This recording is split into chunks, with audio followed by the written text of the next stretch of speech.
Hello student, कैसे हैं आप लोग। हम लोग अब कुछ नया कॉन्सेप्ट के रेंज क्वेश्चन सीखने जा रहे हैं। ठीक है, कुछ नया टाइप का रेंज है और इसके पिछले लेक्चर में हम लोग किस तरह के रेंज सीखे थे उसमें और आज के लेक्चर में किस बात का डिफरेंस है वो सब कुछ हम लोग यहाँ डिस्कशन करने वाले हैं। ठीक है, ओके गाइस, तो हम लोग अब यहाँ पे स्टार्ट करते हैं एक नया टाइप का। ओके, थ्योरी है to find maximum and minimum value of a sin theta plus b cos theta for all theta belongs to real. theta belongs to real. For all theta belongs to real मैंने अपने तरफ से नहीं बोला यार, ये आपको वैसे भी पता हो जाएगा। क्यों बताओ। साइन थीटा का जो डोमेन होता है, याद करो डोमेन अभी सीखा था हम लोगों ने। साइन एक्स का डोमेन क्या होता है, एक्स बिलोंग्स टू रियल, तो यहाँ पे साइन थीटा है तो थीटा belongs to real. Cos theta का भी डोमेन वही होता है जो साइन का होता है, तो जब दोनों का इंटरसेक्शन लेंगे तो डोमेन क्या आएगा, रियल ही तो आएगा, तो इसलिए रियल लिखा है थ्योरी में। ठीक है, अच्छा, तो इस क्वेश्चंस में a sin theta plus b cos theta, a भी किसी भी तरह का नंबर हो सकता है, लेकिन मैं रियल नंबर की बात कर रहा हूँ, सिर्फ रियल नंबर का। a कोई भी, b कोई भी रियल नंबर हो सकता है। तब इस तरह के क्वेश्चंस का जो रेंज होता है माइनस रूट ए स्क्वायर प्लस बी स्क्वायर से लेकर प्लस का रूट ए स्क्वायर प्लस बी स्क्वायर। रटना बड़ा आसान है यार, इतना पार्ट सब में सेम होता है, बट इस साइड माइनस में होता है, उस साइड प्लस में होता है। ठीक है, अच्छा, तो ये कहलाएगा इसका मैक्सिमम वैल्यू और ये कहलाएगा दिस मिनिमम वैल्यू। ठीक है भाई, ओके आगे बढ़ते हैं। To find maximum minimum value of a sin theta plus b cos theta for all theta belongs to real. अच्छा, अब अगला एक दिमाग में ये क्वेश्चन आता है कि क्या यहाँ प्लस होना जरूरी है, तो मेरा कहना ऐसा बिल्कुल नहीं है। यहाँ पे माइनस भी हो सकता है, माइनस भी हो सकता है, तो हमारे आंसर में कोई भी फर्क नहीं पड़ेगा, चाहे प्लस के साथ हो चाहे माइनस साथ हो, रेंज का वैल्यू हमेशा सेम आने वाला है किसी भी कंडीशंस पे। ठीक है, अब आपके दिमाग में मैंने यहाँ पे एक चीज़ यहाँ नोटिस किया है, आप देख रहे होगे, शायद सोच रहे होगे दिमाग में कि टाइप क्यों लिखा है। टाइप इसलिए लिखा है क्योंकि sine theta, A sine theta plus B cos theta, जब साइन थीटा कॉस थीटा का कॉम्बिनेशन के क्वेश्चंस होते हैं और उसमें आपको रेंज या मैक्सिमम में पूछा जाए तो हमेशा यही वाला फॉर्मूला यूज़ करेंगे। ध्यान रहे, this is the first formula, और एक ही फार्मूला है फिलहाल, फर्स्ट कहने कोई मतलब नहीं है, एक ही फार्मूला है a sin theta plus b cos theta, चाहे a sin theta minus b cos theta हो, दोनों केस के लिए फार्मूला हमेशा सेम है।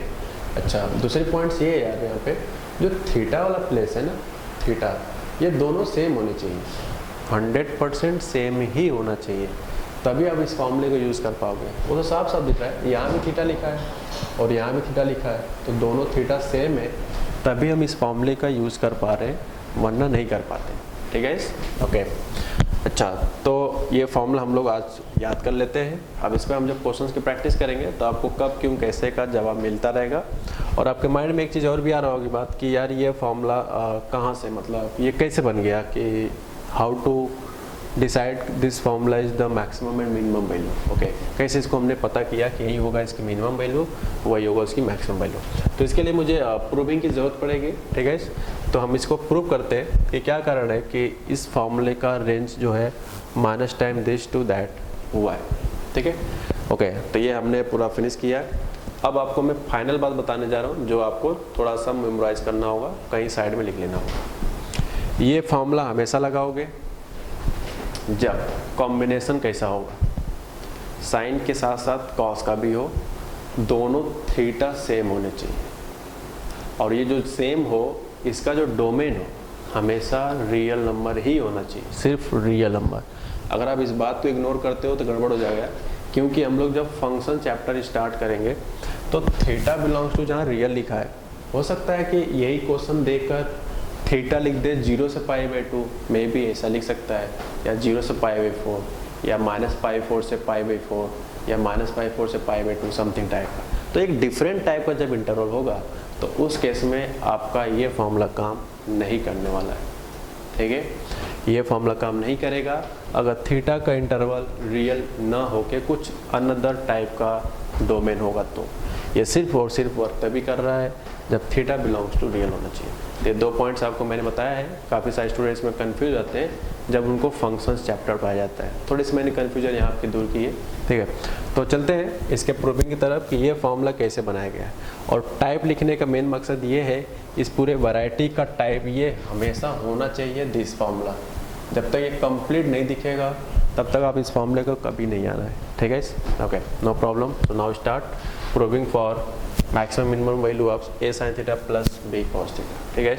तो मैं प्रूविंग करना स्टार्ट करता हूँ 1 बाय 1। अब अपने कॉपी में नोट भी करते रहना और मैं यहाँ से करना स्टार्ट करता हूँ। ओके, हम लोग अब यहाँ पे स्टार्ट करने वाले let f theta equal to a sine theta plus B cos theta for all theta belongs to real, ठीक है। जैसे मैंने प्लस को यहाँ पिक किया है, आप चाहो तो माइनस को भी पिक कर सकते हो, क्योंकि दोनों ही फॉर्मूले में रिजल्ट सेम होते हैं। तो सेम क्यों होते हैं? तो किसी एक वाले साइन को हमने ले लिया, मैंने यहाँ पे प्लस टैग किया। आप चाहो तो जब ये सीख लेना तो खुद से अपने आप माइनस पिक करके लगाना, तो आपको अच्छे से क्लियर हो जाएगा, ठीक है। ओके, अगर हम लोग इसमें अंडर रूट ए स्क्वायर प्लस बी स्क्वायर से मल्टीप्लाई डिवाइड करें, I repeat, a square plus B square से मल्टीप्लाई डिवाइड करें तो समथिंग लाइक दैट बन जाएगा। डिवाइड किया और मल्टीप्लाई किया, तो इस पूरे को जब सॉल्व करेंगे अंदर वाले का एलसीएम लेके, तो वो यही वाला टर्म आपका बन जाएगा, ठीक है। अच्छा, वन मोर थिंग्स कि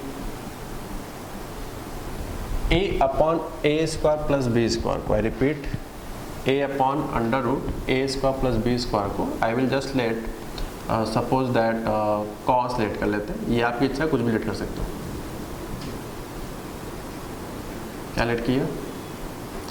जैसे मैंने यहाँ कॉस अल्फा लेट किया, आप चाहो तो कॉस बीटा लेट कर सकते हो, चाहे साइन अल्फा चाहे sine beta. At a time कुछ भी अपने माइंड में ले लो। ये जो फर्स्ट वैल्यूज है इसको आपको कोई साइन या कॉस के फॉर्म में लेट करना है, ठीक। अब ये प्रूविंग है तो ये आपको बात माननी पड़ेगी ना। तो ये अल्फा एंगल है, तो कॉस अल्फा के हिसाब से आ जाएगा A upon under root A square plus B square. So this is base and this is hypotenuse. जब इनको सॉल्व करेंगे तो परपेंडिकुलर ऑटोमेटिक आ जाएगा बी। आप सॉल्व को देख लो। कॉस ये तो हमने लेट किया है, तो लेट के हिसाब से पाइथागोरस वाला फॉर्मेट हमने यूज़ किया। अब बताओ, यहाँ से बताओ डायग्राम को देखकर साइन अल्फा कितना हो जाएगा? Sine alpha this b upon क्या, अंडर रूट ए स्क्वायर प्लस बी स्क्वायर, ठीक है। तो इतना मैंने यहाँ पे आपको करके दिखा दिया। तो आप बताओ, ये चीज़ हमने लेट के, इसके लिए कोई दिमाग नहीं है, ओके। इसके लिए आपको लेट के ही करना पड़ेगा। और ये कहाँ से आया, वो इसके हेल्प से हमने फाइंड किया है पाइथागोरस मेथड से। तो चलो आगे बढ़ते हैं। ए अपॉन अंडर रूट ए स्क्वायर प्लस बी स्क्वायर को हमने कॉस अल्फा नाम दे दिया है, प्लस, और ये चीज़ ऑटोमेटिकली किस चीज़ की वैल्यू के इक्वल आया? साइन अल्फा के।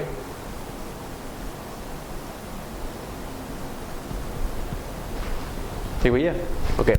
तो इतना हम लोग का कंप्लीट हो चुका है। थोड़ा सा आप इसको लिख लो ताकि मुझे मिटाना पड़े, तभी आपको अच्छे से और क्लियर हो पाएगा, ठीक है। आप इसको नोट कर लो। आपको इसके आगे लिखना होगा अपने कॉपी में जहाँ भी जगह हो।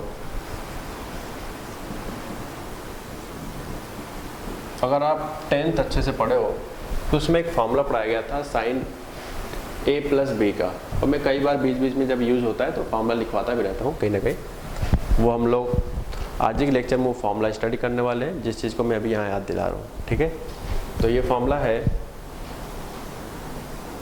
साइन थीटा प्लस अल्फा का। ये फॉर्मूला है साइन थीटा प्लस अल्फा। कैसे? साइन ए प्लस बी, साइन ए प्लस बी फॉर्मूला होता है साइन ए कॉस बी, आगे पीछे बस लिखा है, plus cos a this sine b, ठीक है। तो आपको ये अगर अच्छे से याद हो गया होगा फॉर्मूले तो बेटर है, क्योंकि हम लोग आज के लेक्चर में फॉर्मूले का यूज़ करने वाले हैं, ठीक है। अब समय आ गया है प्रूविंग का, जो कि इसके जस्ट स्टेप्स नेक्स्ट के बाद फाइनल आंसर हमारे पास आने वाला है गाइस। ओके, तो रेडी हो जाओ। यहाँ पे पिछले लेक्चर का कॉन्सेप्ट यहाँ अपीयर हो रहा है। पिछला कॉन्सेप्ट का मतलब एक सिंगल ट्रिग्नोमेट्री में जब नज़र आता है कोई भी एक्सप्रेशन, तो उस केस में उसका रेंज यूज़ करते हैं अगर क्वेश्चन में मैक्सिमम मिनिमम को वैल्यू फाइंड करना है। क्या यहाँ पे आपको एक सिंगल ट्रिग्नोमेट्री दिख रहा है क्या? इसमें तो चार टाइप के हैं, एक कॉस अल्फा के फॉर्म में एंगल है और एक कॉस थीटा फॉर्म में, लेकिन इस सारे कॉम्बिनेशन को हमने मिलाकर एक सिंगल में कन्वर्ट कर लिया। तो आप देख सकते हो इस पूरे एक्सप्रेशन में पूछो कितनी बार ट्रिग्नोमेट्री आया है, इस पूरे एक्सप्रेशन में एक ही बार आया है। तो क्या कॉन्सेप्ट है भाई? उस चीज़ का आपको रेंज यूज़ कर लेना है। तो रेंज होता है साइन का क्या, -1 से 1। वो लोग सोच रहे होंगे यार -1 से 1 रेंज तो साइन एक्स का होता है। तो भैया वो एक्स एक जनरल फॉर्मूले के तौर पे आपको लिखवाया गया है, लेकिन वो जो प्लेस है वो एक्स यहाँ पे कुछ भी हो सकता है, समथिंग एनीवन। एक्स स्क्वायर हो सकता है, एक्स क्यूब हो सकता है, एक्स के पावर 5 हो सकता है, ए की पावर एक्स हो सकता है, कुछ भी हो सकता है। बाहर बस साइन लगा है तो उसकी रेंज -1 से 1 ही आएगी। ठीक है, अब बताओ कितना बन गया। अब इसमें किससे मल्टीप्लाई हो रहा है? अंडर ए स्क्वायर प्लस बी स्क्वायर से, और अंडर ए स्क्वायर प्लस बी स्क्वायर एक पॉजिटिव नंबर है, तो मल्टीप्लाई करेंगे तो साइन में चेंजेस नहीं होगा। मल्टीप्लाई करेंगे तो साइन में चेंजेस नहीं होगा।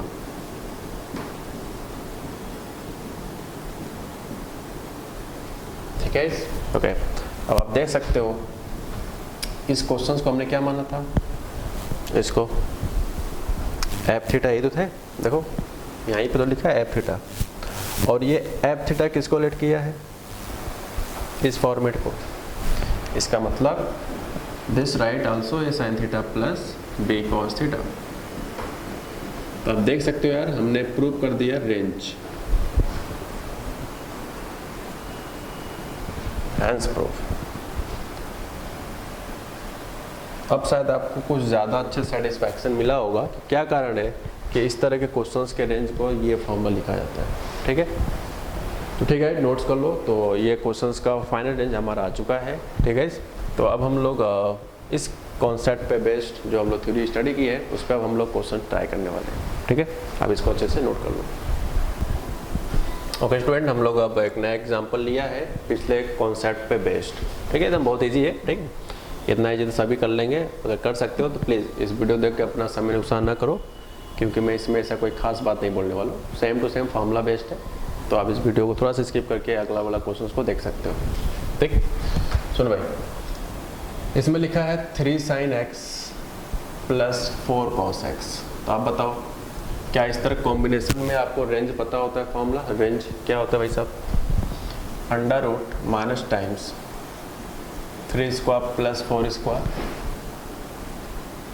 3 स्क्वायर प्लस 4 स्क्वायर, ये हो जाएगा 25, 25 का स्क्वायर रूट 5 आ जाएगा, और this is the F x and this is 5। तो रेंज अगर पूछता तो आंसर होता -5 से 5, लेकिन हमसे मैक्सिमम वैल्यू पूछा है। तो बताओ भाई मैक्सिमम क्या आएगा? 5, और मिनिमम क्या आएगा? -5। This is the final answer of our questions. ठीक है, अच्छा अब इसमें कुछ वेरिएशंस करना है हम लोग को। आंसर आ चुका है, बहुत इजी था इसलिए मैंने कुछ ज़्यादा तेजी से बोल दिया। मान लो ये होता है कि 3 sin x plus 4 cos x। अब जो अगला क्वेश्चन दे रहा हूँ इसमें आपको एक नए क्वेश्चन के तौर पर लिखना होगा, मतलब जो अगला वेरिएशन कराने जा रहा हूँ वो आपका क्वेश्चन नंबर 2 है। मान लो यहाँ लिखा होता है आपका सपोज दैट 2 लिखा होता, क्या लिखा होता? 2।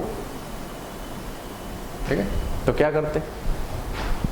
तो पहले 3 sin x plus 4 cos x use करते हैं, मतलब इतने पार्ट तो पहले यूज करते हैं।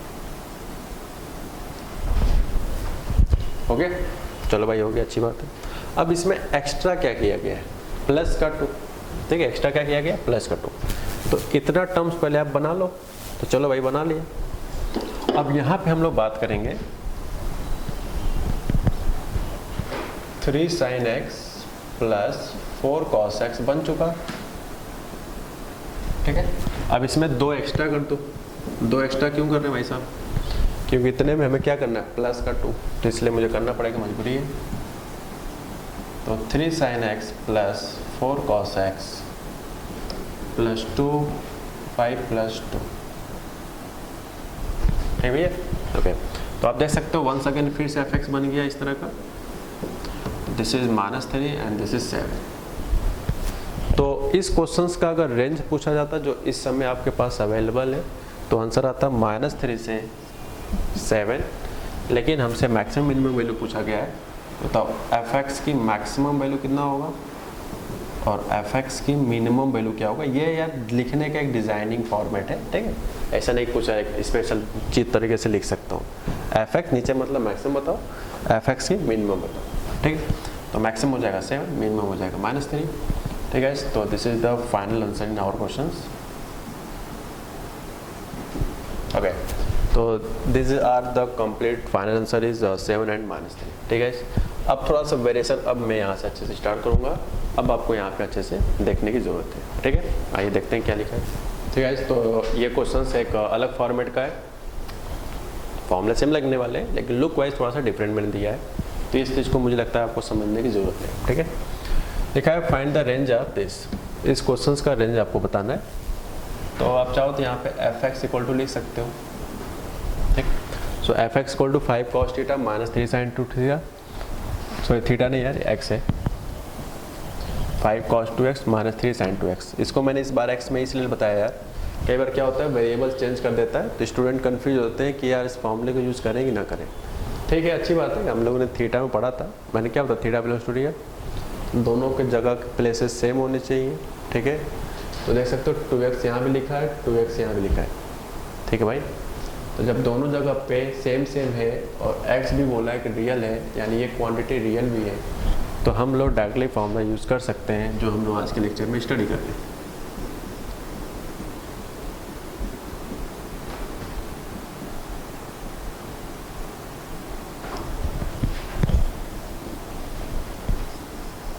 तो माइनस टाइम्स रूट के अंदर 5 का स्क्वायर प्लस 3 का स्क्वायर। याद करो माइनस में भी फॉर्मूला सेम होता है, क्यों। सो आपको कहीं भी कुछ भी चेंज नहीं करना है।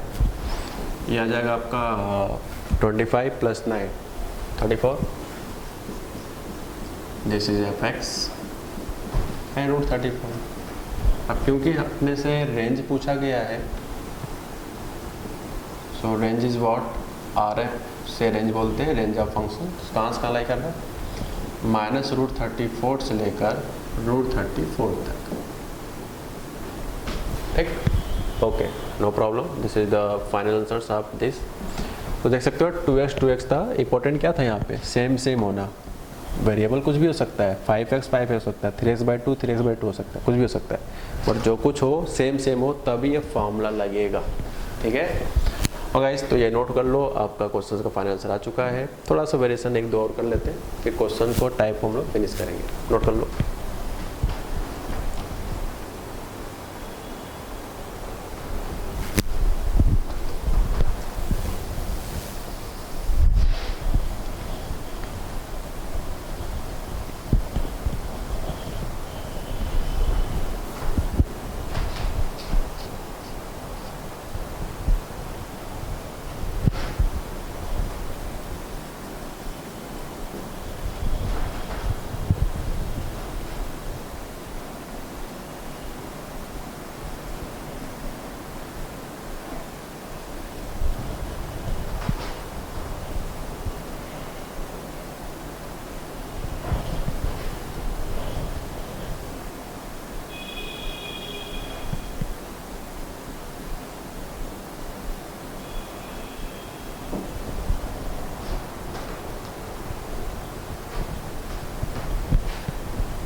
ओके, अब एक थोड़ा सा मैंने एक डिफरेंट लुक का क्वेश्चन लिया है, जैसा कि आप यहाँ देख पा रहे हो।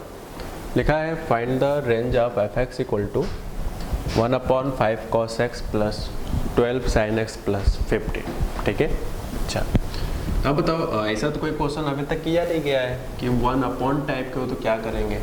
पिछले जितने भी हमने एग्जाम्पल कराया है वहाँ पे कुछ भी हो सकता था, 1 में या 5 में 3 में समथिंग, कुछ भी हो सकता है, ठीक है। तो इसलिए यहाँ पे आप अगर सोच लेते हो तो पिछले के भी क्वेश्चंस अगर होते हैं 1 टाइप का तो उसमें भी प्रोसीजर आपको सेम करना होता है, ठीक है। तो देखो यहाँ क्या है, सबसे पहले आप इसमें से वो बताओ मुझे जिसका रिजल्ट आप जानते हो एज ए रेंज। 1/, तो ऐसा कोई फॉर्मूला है नहीं, आपको जो डायरेक्ट याद है सिर्फ और सिर्फ इसका याद है, 5 cos x plus 12 sin x, ये सिर्फ हमने याद किया आज तक। ठीक है, थोड़ा यहाँ से लिखते हैं, 5 cos x plus 12 sin x, जिसका रेंज होता है 5 का स्क्वायर प्लस 12 का स्क्वायर, 5 का स्क्वायर प्लस 12 का स्क्वायर, और सिमिलरली यहाँ पे भी हो जाएगा। तो ये हो जाएगा आपका 169। ठीक है, 169 के स्क्वायर कितना होता है 30, 25, 144, 144 से 125, 144 और 25 जोड़ोगे तो 169 आएगा। 169 के स्क्वायर रूट 13 होता है। चलो ये भी 13 हो गया, अच्छी बात है। अगर आप एकेडमिक लेवल पे हो तो आपको ये पूरे स्टेप लिखने होंगे। कॉम्पिटिशन लेवल में जितना छोटा छोटा कर सकते हो आप कर लो। ठीक है, आगे बढ़ते हैं। ओके, अब हमें बताओ इतना बना लिया हम लोगों ने, अब अलग से क्या चाहिए, प्लस का 15। तो प्लस का 15 मतलब अब अपने को ऐड करना पड़ेगा प्लस का 15। यहाँ तक मोस्टली स्टूडेंट पहुँच जाते हैं किसी तरह से मेहनत करके। अब जो प्रॉब्लम्स आता है वो इसके बाद आता है। ये 2 आई 2 ही रहेगा, प्लस 5 ऐड करना था ना यार, यहाँ पे प्लस 15 ऐड करना था। ठीक है, तो दिस इज 2, और ये चीज़ आपका सेम टू सेम कॉपी कर लो, क्योंकि हमारा fx ये नहीं है, हमारा fx है 1/, में हमारा fx क्या है 1/ समथिंग को हमने fx क्वेश्चंस में लिखा है, तो इसलिए मजबूरी है बार बार लिखना पड़ रहा है। अब जो प्रॉब्लम फेस करना होता है आपको वो इसके बाद है। यहाँ तक मोस्टली स्टूडेंट आई होप पहुँच जाते हैं अच्छे से, और इसी क्वेश्चंस को कई टीचर्स बड़े जल्दी से भी लगा देते हैं, तो मैं भी बताऊंगा आपको कैसे वो लोग जल्दी से लगा देते हैं। लेकिन अगर आपको इंटरनल पॉइंट्स नहीं मालूम है तो आई थिंक आपका फिर चीज़ें अच्छा नहीं हो पाएगा। ठीक है, क्यों ऐसा हो रहा है ये आपको रीजन पता होना चाहिए, और अभी मैं ट्रिक्स में बता दूंगा इसको जल्दी से कैसे सॉल्व किया जाता है। ठीक है, पहले इस बात को सुन लो आप। लिखा है दिस प्लस 15। ठीक है, दिस प्लस 15 अपने को चाहिए इस नंबर का रेसिप्रोकल। इस वाले नंबर का क्या रेसिप्रोकल, तभी तो आएगा 1/। तो जब लोग रेसिप्रोकल करते हैं तो यहाँ पे स्टूडेंट कंफ्यूज होते हैं। जैसे मैं आपसे पूछूं कि 5 > 3, क्या ये बात सही है? अरे भैया सही तो है, 5 > 3, लेकिन क्या रेसिप्रोकल करेंगे तो साइन चेंज होगा या सेम रहेगा? ये रहने वाला है या फिर उल्टा हो जाएगा? तो अगर आप चेक करो तो ये गलत है। ठीक है, सही ये होगा। इससे क्या सीखने को मिला कि दोनों नंबर अगर पॉजिटिव है तो रेसिप्रोकल करने से साइन ऑफ इनइक्वालिटी चेंज हो जाता है। साइन ऑफ इनइक्वालिटी चेंज हो जाता है। अगर ग्रेटर है तो लेस हो जाएगा, लेस होगा तो ग्रेटर हो जाता है। ठीक, ये बात हम तब बोल रहे हैं जब ये दोनों नंबर कैसे है, पॉजिटिव है। अच्छा, ये बात लिखो भैया, ये लिखो, इसको नोट करके। ये सब चीज़ का डिसीजन हम आपको बताएंगे 100% जब ग्राफ सीखेंगे कि ऐसा क्यों होता है वास्तव में, कि ये गलत है या सही है, क्या कारण है कि चेंज हो जाता है साइन ऑफ इनइक्वालिटी। ठीक है, ये सब हम लोग ग्राफ में सीख पाएंगे। अच्छा, आगे बढ़ते हैं। जैसे मान लो लिखा है -1 > -2, तो जैसे दोनों निगेटिव लिखा है तो यार हम नेगेटिव के लिए क्यों रटे? पहली बात तो यही है, नेगेटिव के लिए हम कहाँ रटे? हम नेगेटिव से ज़्यादा अच्छा है कि नेगेटिव को पॉजिटिव बना लेंगे। अगर ऐसा कोई सवाल मिलता है, मान लो यहाँ भी नेगेटिव होता है और यहाँ भी नेगेटिव होता है, तो माइनस से मल्टीप्लाई करके पॉजिटिव बना लेते तो क्या हो जाता है 1 < 2। याद करो, नेगेटिव से मल्टीप्लाई करते हैं तो साइन ऑफ इनइक्वालिटी चेंज होता है। ये बात हमने आपको इनइक्वालिटी में पढ़ाया होगा। अब अगर रेसिप्रोकल किया जाए तो तब ये सही होगा या ये सही होगा? इसके बाद रेसिप्रोकल किया जाए, 1 का रेसिप्रोकल 1 होगा, 2 का 1/2, तो फिलहाल ये गलत होगा, ये सही होगा। तो पॉजिटिव वाला कॉन्सेप्ट लग गया, खत्म। लेकिन अगर आप रखना ही चाहते हो कि नेगेटिव के लिए ही हमें अब बताया जाए तो कोई दिक्कत नहीं, अब इसको रेसिप्रोकल कर दो फिर से, तो ये साइन ऑफ इनइक्वालिटी चेंज हो जाता है। ठीक, तो अगर नेगेटिव याद करना चाहते हो तो आप याद कर सकते हो कि चाहे नंबर पॉजिटिव हो दोनों या चाहे दोनों नेगेटिव हो, रेसिप्रोकल करने से साइन ऑफ इनइक्वालिटी चेंज होता है। ग्रेटर होगा तो लेस होगा, ग्रेटर होगा तो लेस। ठीक है, लेकिन अगला एग्जांपल आपके माइंड में ये आता है कि अगर समथिंग लाइक दैट, तो क्या करें? तो रेसिप्रोकल करने से इसमें कोई चेंजेस नहीं आता है। आप देख सकते हो, आ रहा है क्या भाई? 5 -3 से ज़्यादा होता है तो 1/5 भी बड़ा होगा -1/3 से। ठीक है, ओके। तो फिलहाल हमारे इस एग्जांपल्स में दोनों क्वांटिटी बड़ा है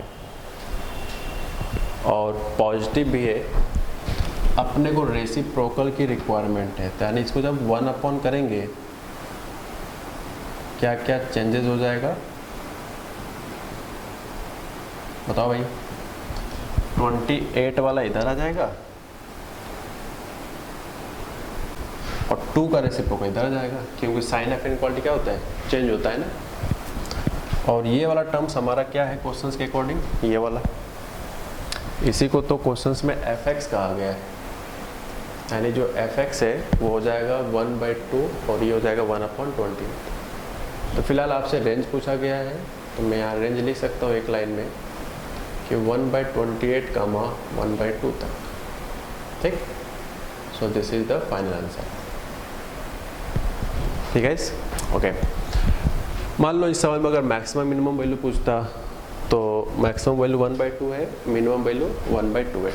ठीक है, 1/28। अब इसको मोस्टली टीचर कुछ एक अलग पैटर्न से भी समझाते हैं, थोड़ा मैं भी वो भी समझा लूँ, क्योंकि कुछ बच्चे अच्छे होते हैं तो उनके लिए इस तरह से करना थोड़ा सा टाइम टेकिंग होता है। ये मैं इसलिए बताता हूँ क्योंकि कुछ बच्चे वीक होते हैं, मोस्टली मैं उन पे ज़्यादा इस समय ध्यान दे रहा हूँ इस क्वेश्चंस को इस तरह से कराकर। लेकिन आपको सारे टाइप के बच्चे अवेलेबल होते हैं तो उनके हिसाब से भी मैं यहाँ पे आपको डिस्कशन करके बताता हूँ। ठीक है, तो ठीक है, ये क्वेश्चन आंसर आ चुका है। देखो, रेंज निकालने सबसे बेहतरीन तरीका होगा और मैक्सिमम मिनिमम कैसे निकाला जाता है वो भी जल्दी से कर लेंगे। तो यहाँ पे आप नोट कर सकते हो मैक्सिमम वैल्यू 1/2 है, मिनिमम वैल्यू 1/28 है। तो आप देखते हैं क्या करना है। ये तो कि जब कोई भी क्वांटिटी, सपोज करो मान लो यहाँ पे लिखा है 5, यहाँ पे लिखा है 3, तो एक रूल पढ़े होंगे हम लोग कि डिनोमिनेटर अगर ज़्यादा होता है तो उसका आउटपुट कम आता है। पढ़े हो गया? डिनोमिनेटर जिसका ज़्यादा होता है दोनों के रेफरेंस में, उसका आउटपुट हमेशा कम होता है, और जिसका कम होता है उसका आउटपुट हमेशा ज़्यादा होता है। तो इनमें से कौन रिलेशन सेटिस्फाई करेगा? ये 1/3 ग्रेटर होगा। मान लो ये लिखा है, मैं पूछो कौन ज़्यादा है? तो सबसे पहले देखो बेस किसका ज़्यादा है, तो वो 9 है, इसका ज़्यादा है। तो जिसका बेस ज़्यादा होगा उसका आउटपुट कम होगा, तो कम आएगा मतलब समथिंग लाइक दैट। ठीक है, अच्छा। तो ये तो बात रहा ये बेसिक नंबर्स का, जिसकी इंक्वायरी आपको पहले से पता होगा। ठीक है, अब अपने को क्वेश्चंस में पूछा गया है कि रेंज बताओ। तो अगर रेंज का क्या मतलब होता है? मिनिमम वैल्यू से मैक्सिमम वैल्यू कहाँ तक गया है, यही तो मतलब होता है रेंज का। मिनिमम से मैक्सिमम कहाँ तक जा सकता है, वही रेंज कहलाता है। तो आप बताओ, अपने को कंप्लीटली क्वेश्चंस में 1 का जवाब देना है रेंज में। तो ये बताओ, नीचे वाला अगर मिनिमम होगा तो आउटपुट क्या आएगा? अबे नीचे कम है ना, तो डिवाइड होने पे ज़्यादा आएगा। जो टीचर अच्छे खासे समझाते हैं, जब ना जो बच्चों को नहीं समझ में आता है मोस्टली, वो इस तरह समझाते हैं। तो मैं भी समझा रहा हूँ, अगर आपको अच्छा लगे तो ठीक है, वरना पिछला मेथड से तो सीख सकते होंगे अब तक। तो अगर डिनोमिनेटर का वैल्यू जितना कम होगा, डिवाइड करने के बाद उतना ही ज़्यादा आएगा।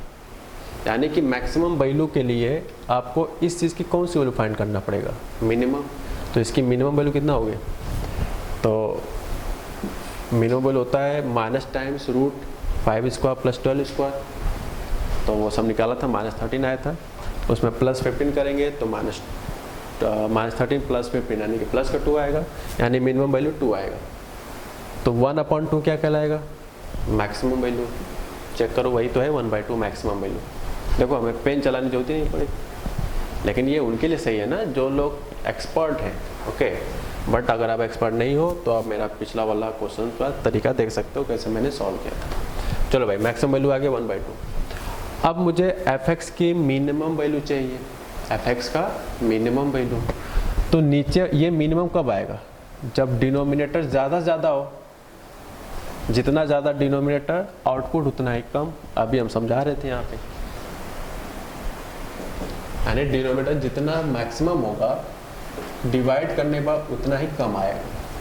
तो इससे अच्छा है कि मिनिमम वैल्यू निकालने के लिए अब इसकी क्या निकाल लो? मैक्सिमम। तो देखो मैक्सिमम वैल्यू कितना आएगा डिनोमिनेटर का? तो यह था रूट के अंदर 5 स्क्वायर प्लस 12 स्क्वायर, तो आएगा 13, उसमें +15 कर दो तो आ जाएगा 28, यानी कि 1/28 क्या कहलाएगा? मिनिमम। तो पिछले मेथड देख सकते हो 1/28 मिनिमम वैल्यू था और 1/2 मैक्सिमम वैल्यू था। तो देख सकते हो कहीं कुछ लिखने की मुझे ज़रूरत ही नहीं पड़ा और फाइनली आंसर भी आ चुका है गाइस, ओके। तो इस तरह से हम लोग क्वेश्चंस को अटेम्प्ट करते हैं फिलहाल, ओके। तो आप इसको नोट कर लो, ओके स्टूडेंट। हम लोग एक नए क्वेश्चंस कर रहे हैं यहाँ पे, 2 टाइप का लिखा है। फाइंड मैक्सिमम वैल्यू ऑफ 27 के पावर cos x इंटू 81 के पावर sin x, ठीक है। और सेकेंड क्वेश्चन से बस बीच में प्लस लग गया है, ठीक है। तो इस तरह क्वेश्चंस को स्टूडेंट कैसे करते हैं वो हम लोग थोड़ा यहाँ डिस्कशन करेंगे। तो now start solution number first.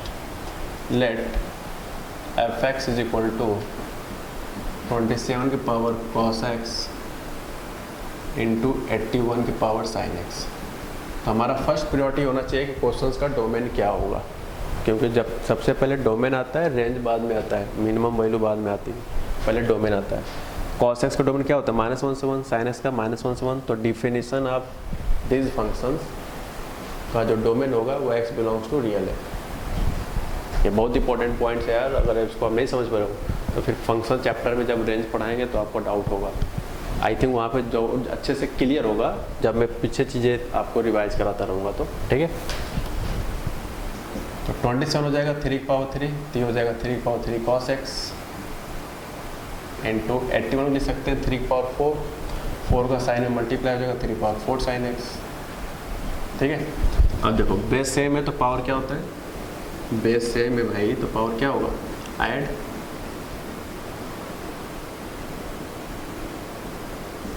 हो गया, ओके नो प्रॉब्लम। अब आपको क्वेश्चंस को देखो ध्यान से। तो अपने को मिनिमम वैल्यू चाहिए, ठीक है, अपने को मिनिमम वैल्यू चाहिए। और ये फंक्शन जो है वो 3 के पावर में ये कॉम्बिनेशन बना, 3 पावर में ये कॉम्बिनेशन बना, ठीक है, अच्छी बात है। तो अगर मुझे मिनिमम चाहिए इसका मतलब है कि मुझे इसकी वैल्यू भी कम से कम चाहिए, क्योंकि हमें 3 का पावर करने से मिनिमम चाहिए ना। ऐसे पूछ रहा हूँ थोड़ी सी बात। मान लो ये लिखा है 2, जस्ट फॉर से सिर्फ सोचना है, लिखना ना रटना कुछ नहीं। मान लो लिखा है 2, तो कितना आएगा इसका आंसर? 9। 3 का स्क्वायर 9 आएगा। अच्छा, मान लो लिखा है 4, तो आंसर आएगा 81 आ रहा है। अच्छा, यानी कि हमने दोनों में कम रखा तो वैल्यू कम आया और ज़्यादा रखा तो वैल्यू ज़्यादा आया। हमें क्या चाहिए? मिनिमम। तो इसका मतलब हमें इसकी कौन सी वैल्यू यूज़ करना चाहिए? मिनिमम। तभी 3 की पावर करेंगे तो आंसर आएगा मिनिमम। ओके नो प्रॉब्लम, ख़त्म सॉल्यूशन। तो अब बताओ इसकी मिनिमम वैल्यू क्या होता है? मिनिमम वैल्यू 3 की power minus √3 square plus 4 square, यही तो होता है। अरे भैया ये तो फॉर्मूला पढ़े हम लोग कि minimum value a cos theta plus b sin theta के जो होते हैं -√a square plus b square होता है, वही हम यहाँ पे यूज़ कर रहे हैं। कितना आ जाएगा? 3 की पावर -5। फाइनल आंसर इज 1/3 की power 5। So this is the final answer of what? Minimum.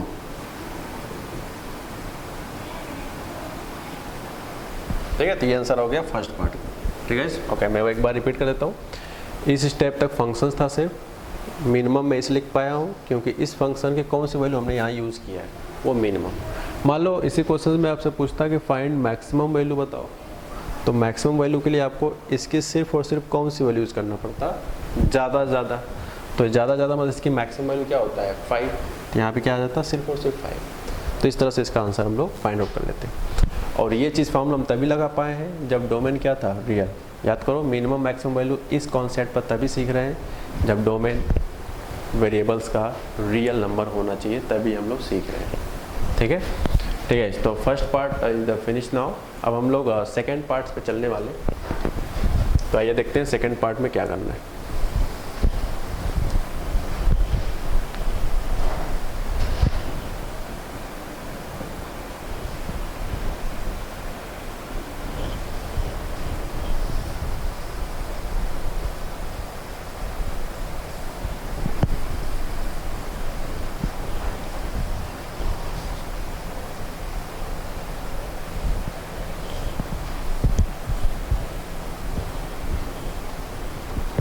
ठीक है, तो यहाँ पे लिखा है सेकेंड नंबर क्वेश्चन कि minimum value of this and f x equal to 27 power cos x plus 81 की पावर साइन एक्स। ठीक है, ओके सुनो। Something is here, f x equal to 3 के पावर 3 कॉस एक्स प्लस 3 की power 4 sine x.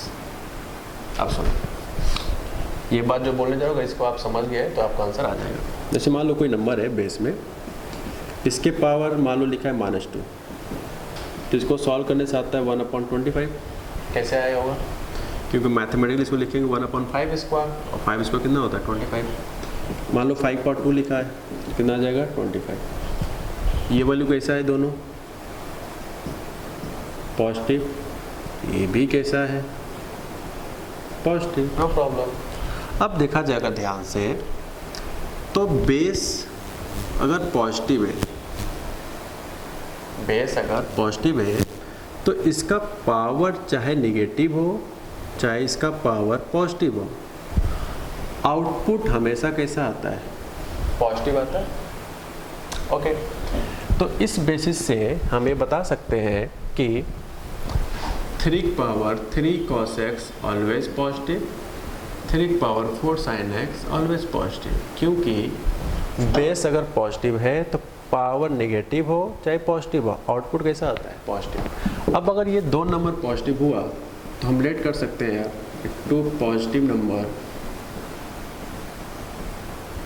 3 की power 3 cos x and 3 की power 4 sin x, 3 की power 3 cos x and 3 की पावर 4 sin x। ठीक है, और उसके बाद हम लोग यूज़ कर देंगे am greater than equal to gm। ठीक साहब, ओके नो प्रॉब्लम, बिल्कुल सही चल रहा हूँ। अब आपको समझ में आया होगा कि ये मैं पॉजिटिव क्यों डिसाइड कर रहा था, क्योंकि क्वेश्चंस में am gm तब लगते हैं जब जिस नंबर पर आप यूज़ करने जा रहे हो वो नंबर श्योरली एंड सर्टेन आपको कंफर्म होना चाहिए कि पॉजिटिव है। तो हमने कंफर्म कर लिया फिलहाल। तो am होता है 3 की पावर, मतलब दोनों का सम, तो दोनों नंबर है ये, डिवाइडेड बाई 2। gm होगा 3 की पावर 3 cos x, 3 की पावर 4 sin x। ठीक है, ओ गाइस आगे बढ़ते हैं। 2 का क्रॉस मल्टीप्लाई कर लो तो 2 टाइम्स बेस सेम है तो पावर ऐड हो जाएगा।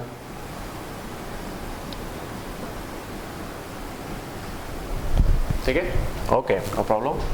सो लेफ्ट इज 3 के पावर 3 cos x प्लस 3 के पावर 4 sin x, 3 की पावर 3 cos x प्लस 3 की power 4 sin x greater than equal to 2 times something. अब आप देख सकते हो कि ये जो क्वेश्चंस रूट के अंदर बना है,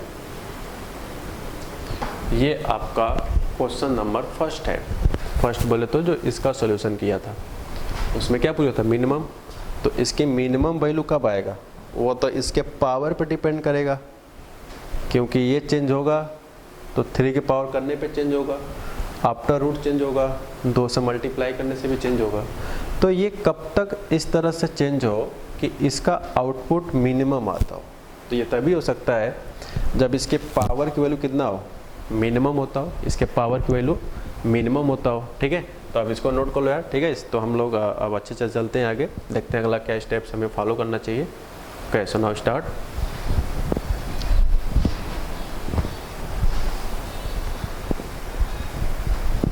इसके बाद यहाँ पे आते, so we first write left side completely 3 power 4 sin x greater than equal to 2 times 3 power. मैंने क्या बताया, अगर मिनिमम वैल्यू चाहिए तो मुझे इस पावर को भी क्या चाहिए, मिनिमम वैल्यू।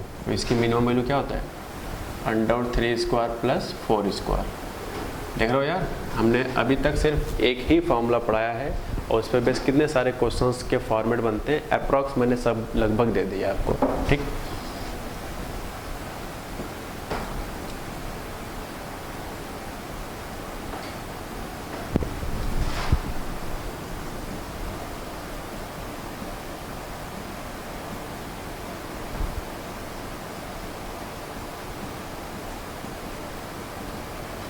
तो भाई साहब मिनिमम वैल्यू क्या आएगा, मिनिमम वैल्यू बोलो बोलो बोलो, मिनिमम वैल्यू क्या आएगा, 3 पावर 3 cos x प्लस 3 के पावर 4 sin x की जो मिनिमम वैल्यू है वो होगा 2/√3 के पावर 5, यानी कि यहाँ पे इक्वल टू होल्ड कर रहा है। ठीक है, इक्वल टू साहब यहाँ पे होल्ड कर रहा है।